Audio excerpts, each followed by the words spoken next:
Hello friends, स्वागत है एक बार फिर से नए वीडियो में। सुभाष चंद्र बोस भारत के एक महान स्वतंत्रता सेनानी थे।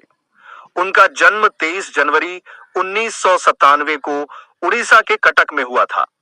वे एक प्रसिद्ध क्रांतिकारी थे जिन्होंने भारतीय स्वतंत्रता आंदोलन में महत्वपूर्ण भूमिका निभाई।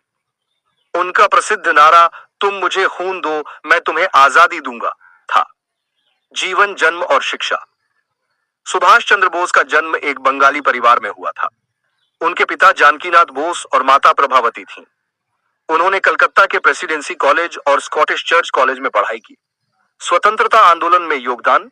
वे भारतीय राष्ट्रीय कांग्रेस के नेता बने और 1938 में अध्यक्ष चुने गए। उन्होंने अंग्रेजों के खिलाफ एक मजबूत आवाज उठाई और फॉरवर्ड ब्लॉक नामक एक संगठन बनाया, आजाद हिंद फौज। द्वितीय विश्व युद्ध के दौरान उन्होंने जापान के सहयोग से आजाद हिंद फौज का गठन किया। इस फौज का उद्देश्य भारत को ब्रिटिश शासन से मुक्त करना था। नेताजी की उपाधि। उन्हें नेताजी की उपाधि महात्मा गांधी ने दी थी। यह उपाधि उन्हें उनके नेतृत्व, साहस और दृढ़ संकल्प के लिए दी गई थी। मृत्यु। उनका निधन 18 अगस्त 1945 को एक विमान दुर्घटना में हुआ था। उनकी उपलब्धियां: आजाद हिंद फौज का गठन, जय हिंद और दिल्ली चलो नारों का प्रयोग, भारत के स्वतंत्रता आंदोलन में महत्वपूर्ण भूमिका। सुभाष चंद्र बोस एक महान देशभक्त और स्वतंत्रता सेनानी थे। उन्होंने भारत को आजादी दिलाने के लिए अपना जीवन समर्पित कर दिया। सुभाष चंद्र बोस का जन्म 23 जनवरी 1997 को ओडिशा के कटक में एक बड़े और सम्मानित परिवार में हुआ था। उनके पिता जानकीनाथ बोस अपने समुदाय के जाने माने वकील थे।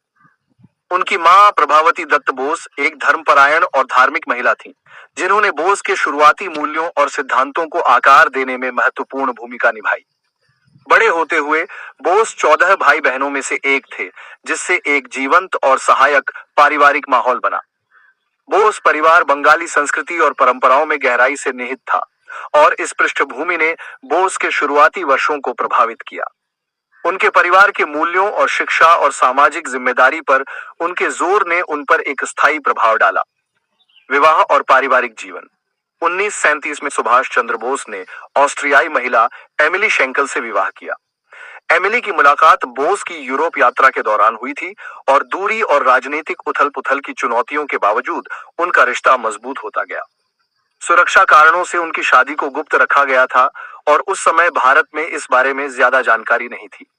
इस जोड़े की एक बेटी थी जिसका नाम अनीता बोस था, जिसका जन्म 1942 में हुआ था। अनीता का जन्म बोस के लिए एक महत्वपूर्ण क्षण था, क्योंकि यह उनकी क्रांतिकारी गतिविधियों के अशांत वर्षों के बीच एक व्यक्तिगत खुशी का प्रतीक था। बोस की पत्नी एमिली और उनकी बेटी काफी हद तक लोगों की नजरों से दूर रहीं, आंशिक रूप से बोस की गतिविधियों के इर्द गिर्द गोपनीयता और उस समय के राजनीतिक माहौल के कारण। व्यक्तिगत गुण और विशेषताएं। सुभाष चंद्र बोस अपने गहन समर्पण और मजबूत व्यक्तित्व के लिए जाने जाते थे। भारत की स्वतंत्रता के लिए उनकी प्रतिबद्धता सर्वव्यापी थी और उन्हें अक्सर एक करिश्माई और गतिशील नेता के रूप में वर्णित किया जाता था। एक क्रांतिकारी के रूप में अपने मांगलिक और अक्सर खतरनाक जीवन के बावजूद बोस ने अपने परिवार के साथ घनिष्ठ संबंध बनाए रखे और उनके समर्थन और प्रोत्साहन को महत्व दिया।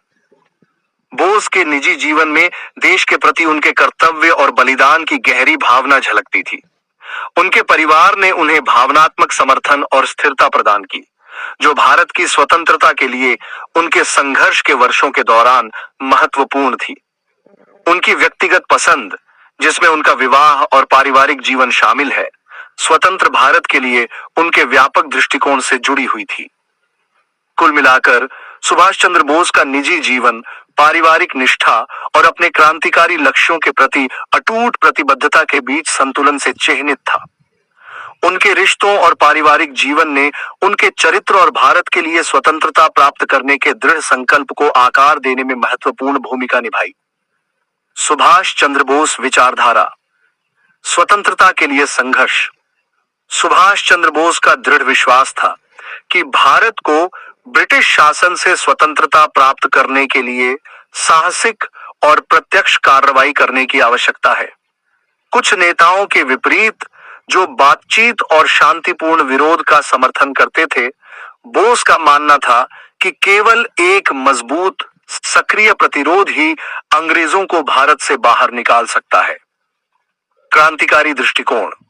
बोस अपने क्रांतिकारी विचारों के लिए जाने जाते थे।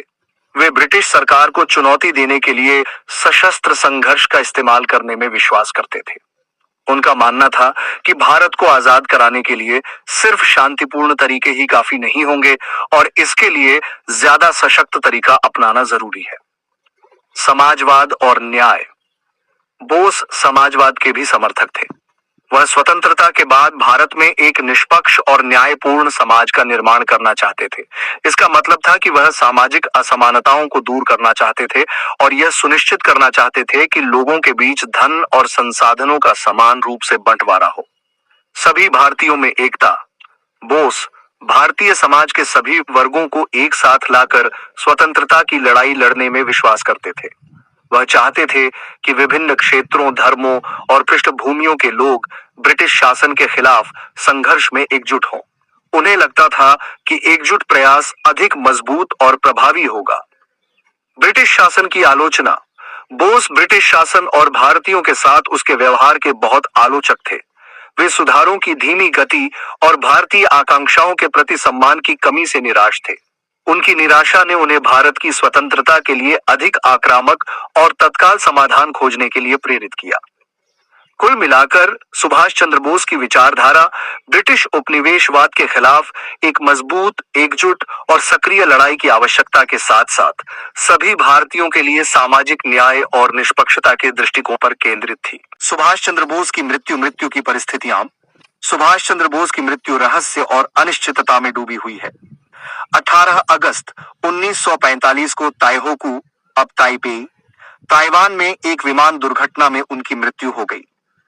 उस समय वे एक जापानी विमान में यात्रा कर रहे थे जो उड़ान भरने के तुरंत बाद दुर्घटनाग्रस्त हो गया।